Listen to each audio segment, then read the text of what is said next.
الحمد للہ رب العالمین والصلاة والسلام علی اشرف الانبیاء والمرسلین اللہم صلی علی سیدنا و مولانا محمد معدن الجود والکرم وآلہ و اصحابہ و ابنہ الکریم وبارک وسلم۔ حضرات، دو تین باتیں بنیادی آپ حضرات کے گوش گزار کرنی ہیں جو پوچھی گئیں۔ ایک تو کہ جب امام نماز پڑھا رہا ہو اور ہم پیچھے اقتدا کر رہے ہیں تو عند الاحناف حنفیوں کے ہاں امام کی قرات مقتدی کی قرات، امام چاہے جہری نماز پڑھا رہا ہو، اونچی آواز سے قرات کر رہا ہو یا آہستہ۔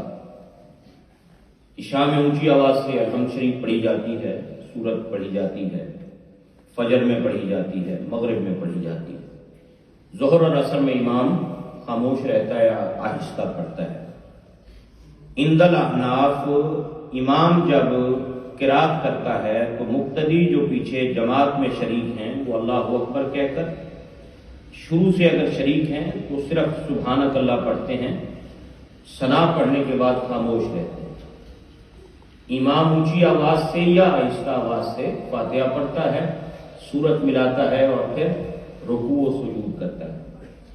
اللہ اکبر کہہ کر ہم رکوع و سجود میں جاتے ہیں یا ربنا لک الحمد کہتے ہیں، تسبیحات رکوع و سجود کی ہم پڑھتے ہیں، لیکن جو امام کے پیچھے نماز پڑھ رہا ہو اسے سورہ فاتحہ نہیں پڑھنی بلکہ خاموش رہنا۔ امام کی قرات ہی مقتدی کی قرات۔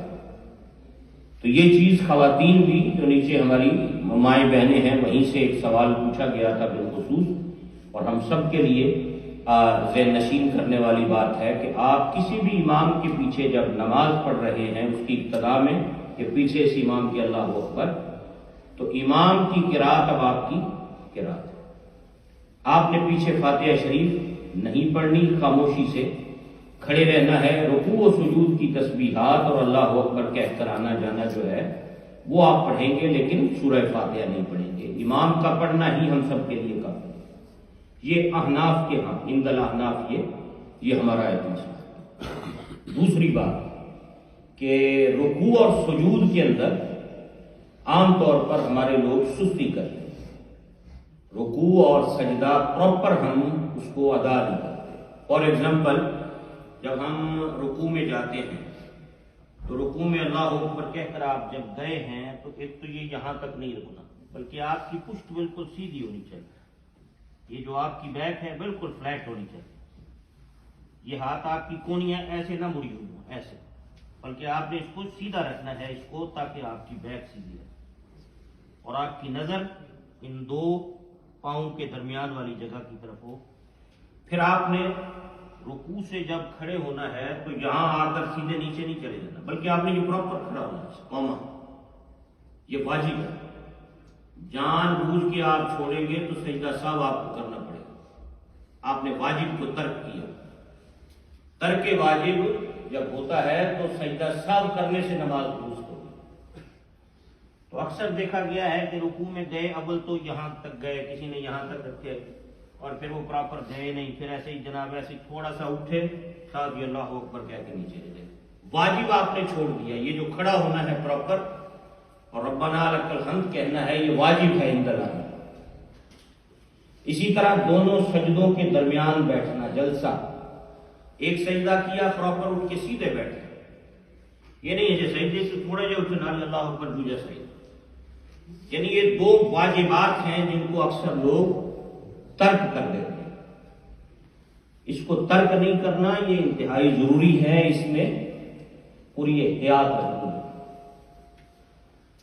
تیسری بات یہ ہے عام طور پر کہ جب آپ جماعت میں شریک ہو رہے ہوں، آپ نے دیکھا صف پیچھے سے آپ آ رہے ہیں، آپ نے ایک اندازہ کر لیا کہ امام کے پیچھے صف بنی ہوئی ہے، ادھر بندے زیادہ نے، ادھر بندے کٹ ہیں، تو جدھر کٹ ہیں پہلے ادھر جاؤ تاکہ بیلنس رہے دونوں پاس۔ یہ نہ ہوئے بھی سارے سجے بنے آگے کھلو جاؤ، تے کھبا سارے ہی خالی رہے، تو بعض اوقات سارے نمازی اسی طرف آ کے بیٹھ جائیں اور ادھر بندے ہی نہیں ہوتے، کئی دفعہ ایسے ہوتا ہے۔ تو یہ آتے ہوئے جج کرنا اور جدھر کمی ہے ادھر پور کرنا۔ اس کے بعد جب یہ 2 صفیں کمپلیٹ ہو گئیں، اب آپ نے تیسری صف شروع کرنی ہے۔ کئی دفعہ اب یہ دیکھا گیا ہے کہ کوئی وہاں کھڑا ہو جاتا ہے یا کوئی ادھروں سے شروع کر دیتا ہے۔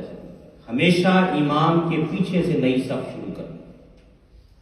امام یہاں کھڑا ہے، پچھلی صف شروع کرنی ہے، پہلی کمپلیٹ ہو گئی تو امام کے پیچھے سے نئی صف کا آغاز کرنا ہے۔ یہ چھوٹی چھوٹی بیسک باتیں ہیں، ان کو ذہن نشین رکھنا ہے۔ ایک بات یہ کہ کوشش کریں کہ جب بھی نماز پڑھیں سر ڈھانپ کر نماز پڑھیں۔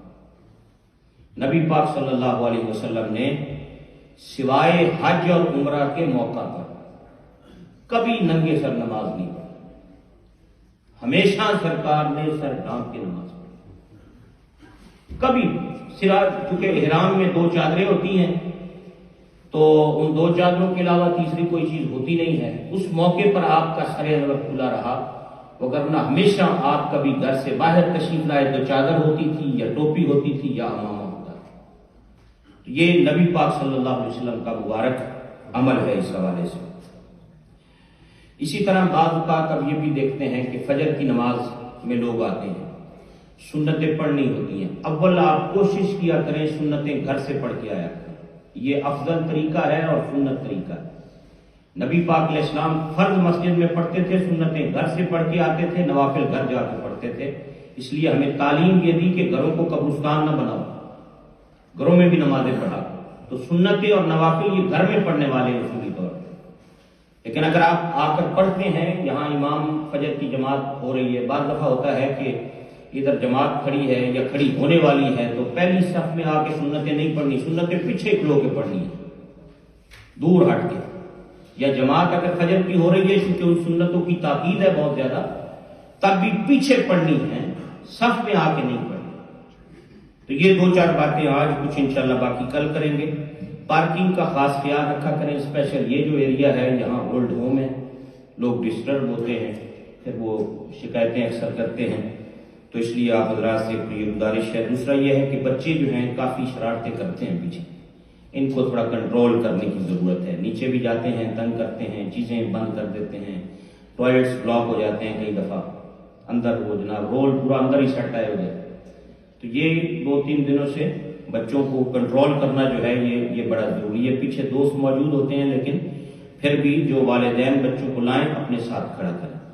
تو یہ 2-4 باتیں تھیں جو آج آپ حضرات کی خدمت میں عرض کی ہیں۔ اللہ تعالی ہم سب کو عمل کی توفیق عطا فرمائے، اور دل کھول کر پھر میں آپ سے ریکویسٹ کر رہا ہوں، یہ جو مسجد کا پروجیکٹ آپ کے سامنے ہے، اس پر انشاءاللہ رمضان المبارک کے بعد کام شروع ہوگا نیچے والے حصے کا، تو اس کے لیے دل کھول کر آپ دوستوں نے تعاون کرنا ہے۔ اللہ تعالیٰ آپ کو دارین کی سعادتیں عطا فرمائے۔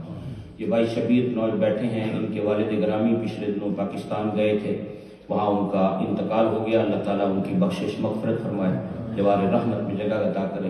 جمعہ میں بھی دعا کی تھی، انشاءاللہ تراویح کے بعد بھی ان کے لیے دعا کریں گے۔ یہ بھی گئے ہوئے تھے پاکستان، آ گئے، یہیں وہ نماز پڑھتے تھے، آتے تھے نیوزیلینڈ سے۔ ایک ان کے بھائی ندیم ہیں ڈرائیونگ انسٹرکٹر، اللہ ان بھائیوں کو ان کی فیملی کو صبر عطا